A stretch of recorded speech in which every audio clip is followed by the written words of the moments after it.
Hi everyone, I hope that you're ready to find out who is flying that helicopter.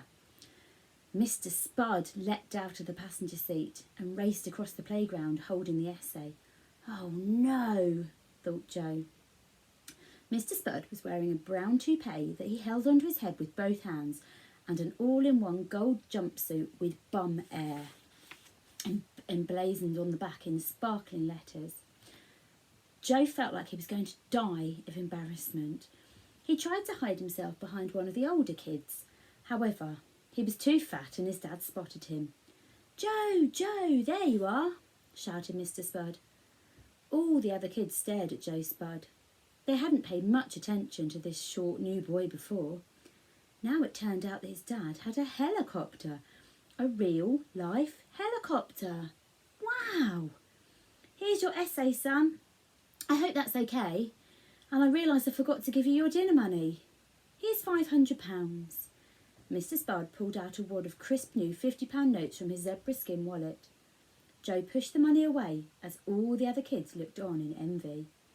"Shall I pick you up at 4 p.m, son?" asked Mrs. Spud. "It's okay, thanks, Dad. I'll just get the bus," muttered Joe, looking down at the ground. "You can pick me up in your helicopter, mate," said one of the older boys. "And me," shouted another. "And me, pick me." Soon all the kids in the playground were shouting and waving to get this short, fat, gold jumpsuited man's attention. Mr. Spud laughed. "Maybe you can invite some of your friends over at the weekend and they can all have a helicopter ride," he pronounced with a smile. A huge cheer echoed around the playground. "But Dad," that was the last thing Joe wanted, for everyone to see how monstrously expensive their house was and how much crazy stuff they owned. He checked his plastic digital watch. He had less than 30 seconds to go. "Dad, I gotta run," blurted out Joe. He snatched the essay out of his father's hands and raced into the main school building as fast as his short little legs would take him. Running up the staircase, he raced past the unfeasibly old headmaster, who was making his way down on an old Stenner stair lift. Mr. Dust looked at least 100 years old, but was probably even older. He was more suited to being an exhibit in the Natural History Museum than administrating a school, but he was harmless enough. "Walk, don't run," he mumbled. Even very old teachers are fond of catchphrases. Hurling himself along the corridor to the classroom where Miss Spite was waiting, Joe realised half the school was following him. He even heard someone shout, "Hey, bum-fresh boy!" Unnerved, he pushed on, bursting into the classroom. The witch was holding her watch in her hand. "I've got it, Miss Spite," proclaimed Joe. "You're 5 seconds late," she proclaimed. "You've got to be kidding, miss." Joe couldn't believe anyone could be so mean. He glanced back behind him and saw hundreds of pupils were staring at him through the glass. Such was the eagerness to catch a glimpse of the richest boy in the school, or perhaps even the world. Noses were pushed up against the glass so they looked like a tribe of pig children. "Litter duty," said Miss Spite. "But miss—" "A week's litter duty." "Miss—" "1 month's litter duty." Joe decided to say nothing this time and sloped out of the classroom. He closed the door behind him. In the corridor, hundreds of little pairs of eyes were still staring at him. "Oi, Billionaire Boy," came a deep voice from the back. It was one of the older boys, but Joe couldn't tell which one. In the 6th form, all the boys had moustaches and Ford Fiestas.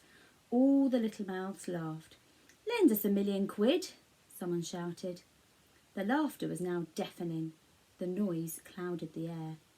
"My life is officially over," thought Joe.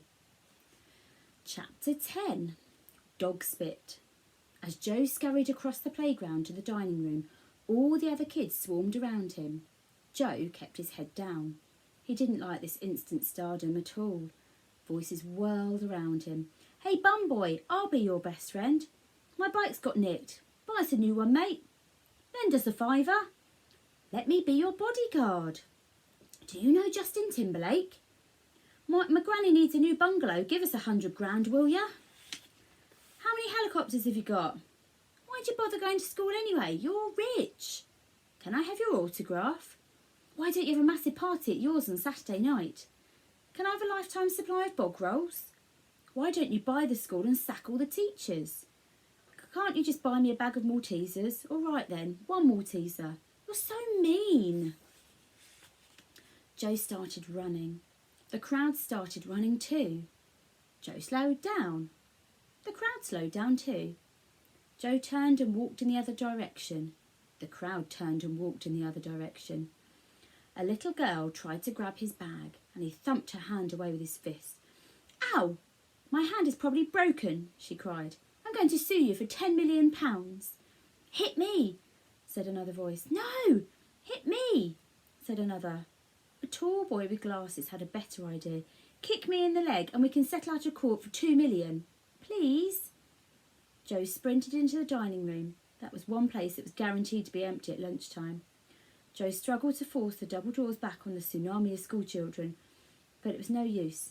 They burst through, flooding the room. Form an orderly queue, shouted the dinner lady, Mrs. Trafe. Joe walked up to the serving counter. Now, what would you like today, young Joe? She said with a warm smile. I have a very stinging nettle soup to start today. I'm not that hungry today. Maybe I'll go straight to a main course, Mrs. Trafe. It's chicken breast. Ooh, that sounds nice. Yes, it comes in a dog spit sauce, or, for vegetarians, I have deep fried blue tack. Joe gulped. It's so hard to decide. See, I had some dog spit only last night. That's a shame. I'll give you a plate of the fried blue tack then, said the dinner lady as she dumped a lump of something blue and greasy and vomit-inducing on Joe's plate. If you ain't having lunch, then get out, cried Mrs. Trafe as the crowd still carrying at the doors. Spud's dad's got a helicopter, Mrs. Trafe, came a voice from the back. He's super rich, came another. He's changed, came a third. Just give me a dead arm, Spud, and I'll take $250,000, came a tiny voice from the back. I said out, shouted Mrs. Trafe. The crowd reluctantly retreated and contented themselves with staring at Joe through the grimy windows. With his knife, he removed the batter from the blue lump underneath. Now that raw potato seemed like food of the gods. After a few moments, Mrs. Trafe limped over to his table. Why are they all staring at you like that? She asked kindly as she slowly slumped her heavy frame down next to him. Well, it's a long story, Mrs. Trafe. You can tell me, pet, said Mrs. Trafe. I'm a school dinner lady. I reckon I've heard it all. Right. Well, Joe finished chewing the large lump of blue tack he had in his mouth and told the old dinner lady everything. About how his father had invented Bumfresh, how they now lived in a massive mansion, how they once had an orangutan as a butler. She was very jealous of that bit. And how no one would have guessed a thing had his stupid dad not landed his silly helicopter in the playground. All the time he talked, the other kids continued to stare through the windows at him like he was an animal in the zoo. I'm so sorry, Joe, said Mrs. Trafe. It must be awful for you. You poor thing. Well, not poor exactly, but you know what I mean. Thank you, Mrs. Trafe. Joe was surprised anyone would ever feel sorry for someone who had everything. It's not easy. I don't know who to trust anymore. All the kids in the school seem to want something from me now. Yeah, I bet, said Mrs. Trafe, bringing out an M&S sandwich from her bag. You bring a packed lunch? Asked Joe, surprised. Oh, yes, I wouldn't eat this filth. It's disgusting, she said. Her hand crept across the table and rested on his. Well, thanks for listening, Mrs. Trafe. That's okay, Joe. I'm here for you any time. You know that. Any time. She smiled. Joe smiled too. Now, said Mrs. Trafe, I just need 10,000 quid for a hip replacement. Chapter 11. Camping holiday. You missed a bit, said Bob. Joe bent down and picked up another piece of litter from the playground and put it in the bin liner Mrs. Spite had so generously provided. It was 5 o'clock now, and the playground was empty of children. Only their litter remained. I thought you said you were going to help me, accused Joe. I am helping you. There's another bit. Bob pointed to another sweet wrapper that was lying there as he munched a bag of crisps. Joe bent down to pick it up. It was a Twix wrapper. Right, we're going to stop there and you can find out what happens tomorrow. Have a good day. Bye.